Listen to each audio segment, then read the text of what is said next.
Okay, we have another special guest sitting in with the band. This is Everett Harp, who's playing sax with us tonight. Thank you, Everett. And next to him, our own Sal Marquez, who will be performing at a concert to benefit the homeless tomorrow night in Santa Monica at a club called At My Place. So check that out if you can. Yeah, thank you, Sal. Other guests this week include Demi Moore, Bonnie Raitt, Patrick Stewart, Katie Lang, Cliff Black, and Mel Gibson. So stay tuned. My first guest, a very funny comedian. He's best known for the role he played as Billy on Head of the Class. He's been on a 3-month tour, and his final date will be this Thursday at the Henry Fonda Theater right here in Los Angeles. Please welcome Billy Connolly.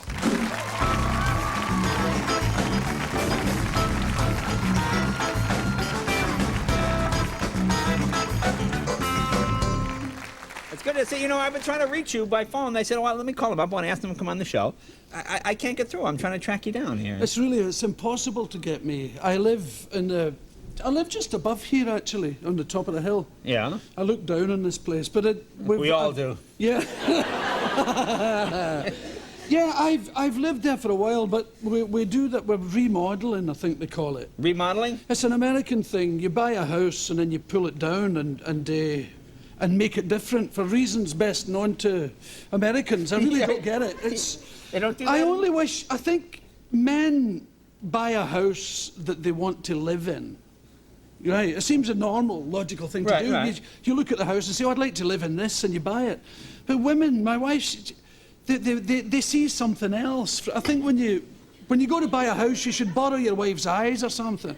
Because, you know, when you move, they see the house without that wall and this door. My house is completely different from the one I bought. Oh, really? So yeah. You don't even like it anymore? It's completely different, and we've got these phones now that I know how to work them, but they don't seem to work very well. That's why you couldn't get me.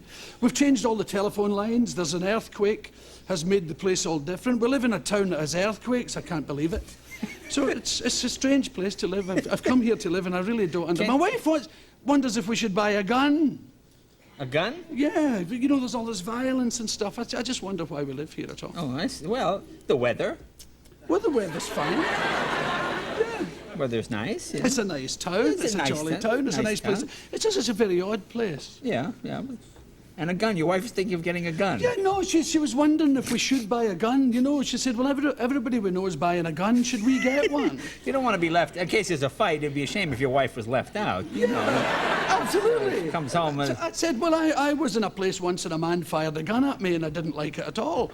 So I don't think we should bother, you know? Yeah. It's not something... If you don't enjoy it, it'd be silly to And have. not only that, when he fired at me, he missed, and it's given me a love of life that has never... Oh, yeah. Was it a nightclub? Because I had a guy fire a gun at me. No, it was in the mountains in Cyprus. I was in the army. I was in the British Army at the time. And I was a territorial soldier. I don't know if it's something like the National Guard kind of thing. Yeah. You go at the weekends. Well, I was a paratrooper. And they used to take us to all these exotic places, and they took us to Cyprus, and we parachuted in, and I was a useless soldier. The first thing I did when we parachuted in, I sat on a big stone. I landed on my backside on a huge rock, and it made me walk. Kind of, you know, it hit that bone. The thing. And, yeah.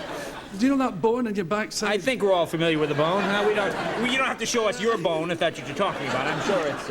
it's one of those places that when it's painful, you hold your forehead, right? Yeah.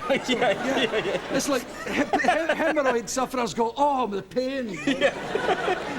Yeah, it was one of them. So I was walking like a giraffe having a drink, you know, for the whole thing. And men opened fire on us. Cypriot people. Right. Now, why were they shooting at you? I don't remember. They wanted their country to themselves, and I didn't blame them at all. Oh, really? Yeah. And we were sort of soldiers marching around and went, bang, have some of that. And I thought, okay, I could take a hint. So did you return fire? Or? Yeah, we did. I remember doing it. And if you look at the news when there's these... it reminds me of myself when I see the news, like from Beirut or any of those places, and you see rebels on the street fighting. They tend to be behind a corner. The action's up there, and they stick the gun round and do that, bang, bang, bang, bang, bang. Right. For a while, and then they have a little like that, and then whack off a few more. Well, I did that. I dug a hole. He said, whatever, action stations, and we all fell down. I said, and return fire. And I can remember the taste of the grass. I was digging a hole, and my nails were And I'd go like that and started firing. It's like Bugs Bunny, you know, the two hands coming out of the hole, and bang, bang, bang, bang, bang, bang. I've like, gone yet. And I knew that the military life was not for me. I'm not a hero. You know? No, it didn't sound like it. Heroes are lunatics. Heroes look round the corner, anybody there? Like that. You're much better doing that stuff. Firing around. For a while. And anybody with any sense up there behind his corner going like that. You know? Just shooting any direction. Yeah, only the lunatics are going, I'll be brave for a while like this. All right, we'll take a break. Be right back right after this. More with Billy.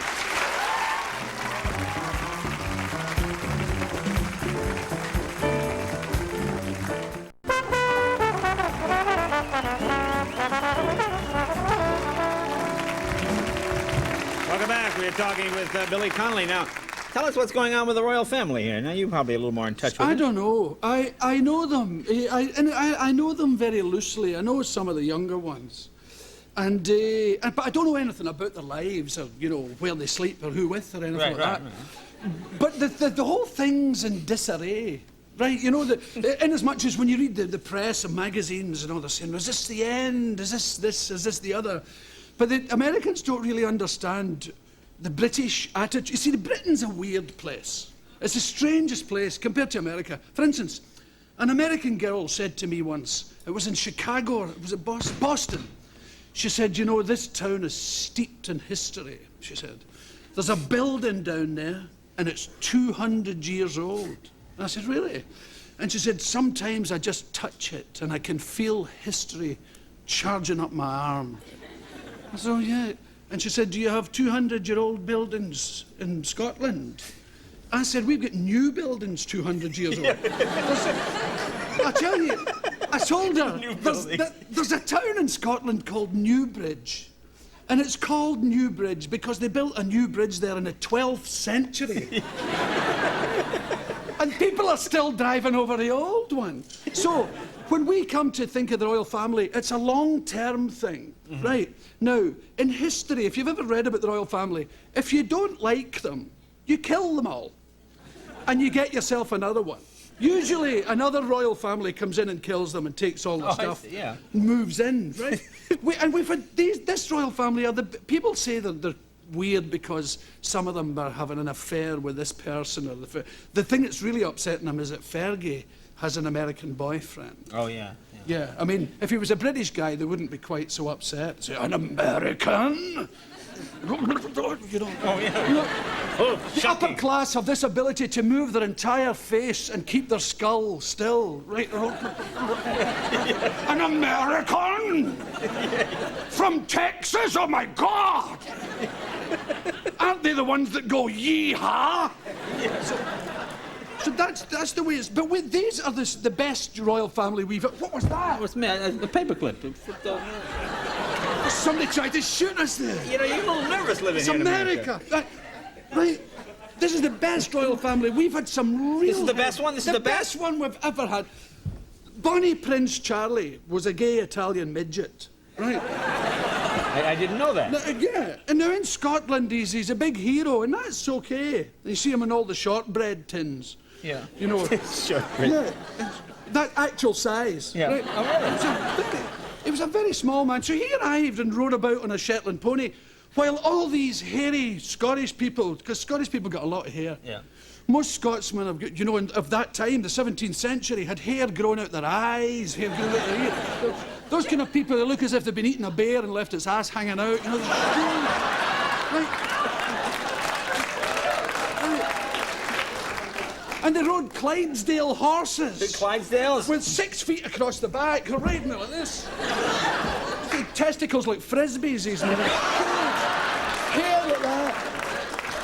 This wee man arrives from Italy in a Shetland pony. The whole thing. Mary Queen of Scots, French. 17, she arrived in Scotland, married a local idiot. He was dying of syphilis. Lord Danley, or in Scotland, dying of syphilis is called dying from very natural causes. She got an Italian boyfriend. He killed him. The first guy killed him, and then he died in his house. There was an explosion, and he was found strangled inside. And the police said it was suicide. Oh, I see. They said he was obviously messing around with dynamite, got the fuse round his neck, had a smoke, boom, whole thing. It's amazing how I seem to have missed all of this in my history. Yeah. It's history. You can see it in a completely new light with just a little help. I guess. Do you get back to Scotland very often now? Yes, I do. I get back about once a year. Yeah. See my sister, have a laugh, go fishing. It's a nice place. Well, my mother's from Scotland, so I've been there, and it is a very funny place to me. The food is the funniest thing to me. Isn't it strange? It's the oddest food. I was passing a shop. I was making a film there. And I was driving back to, they gave me a little apartment, and I saw pizzeria. I'd never seen this in Scotland before. Because they usually eat fish and chips and fried stuff and all that. I went into the pizzeria, and I said to the guy, can I have a pizza? And he said, what kind? I said, well, what? He said, margarita. And I said, sure. He reached into a wee refrigerator and pulled out this thing like a frisbee. It was a deep frozen pizza, Right. which he threw into the deep fat. You know, where you... I swear it's the truth. This fat was all bubbling where he was making the French fries. The pizza disappeared into this thing. Like a flying saucer. There was bits of fish coming up and chips. Fried pizza? Scales and hoofs coming up. A deep-fried pizza, and then he got a big shovel thing and whipped it. I was gone. I'm sorry. Oh, yeah. Yeah, woof. It was extra. The Scottish, we have the cancer, heart disease, and bronchitis. We are the capital of the world for all of those. Oh, really? Yeah. Yeah, I didn't realize that. And for some reason, women's lung cancer, we are also top of the charts. Well, everybody's good at something. Yeah. But, Well, I never... Really? isn't A that big smoker? That's the diet. Huge smoker, big drinking, fat eating. It's all changing, of course, but our diet's the worst in the world. Yeah. The biggest sugar intake in Europe. I know, that was amazing to me. You would go there and people would say, would you like a sweet? And they'd give you just a lump of sugar like a horse. People would, and they would eat it like... I mean, they would eat sugar from the bowl. Yeah. When I was a child, my sister and I used to put sugar on a sandwich. But spread it with butter, like this thick, and then sugar splat. Oh, yes. Oh, yeah, and they have... I told you before that my friends from Scotland would come here and you give them ketchup and they go, ooh, hot sauce. Spicy! Ooh, spicy hot sauce. Oh, it's very funny. So you have your, let's see, you're here at the Henry Fonda Theatre, right? And what is that, this Thursday? And Thursday night. Thursday night, okay. Billy Connolly, very funny gentleman. Check it out if you get a chance.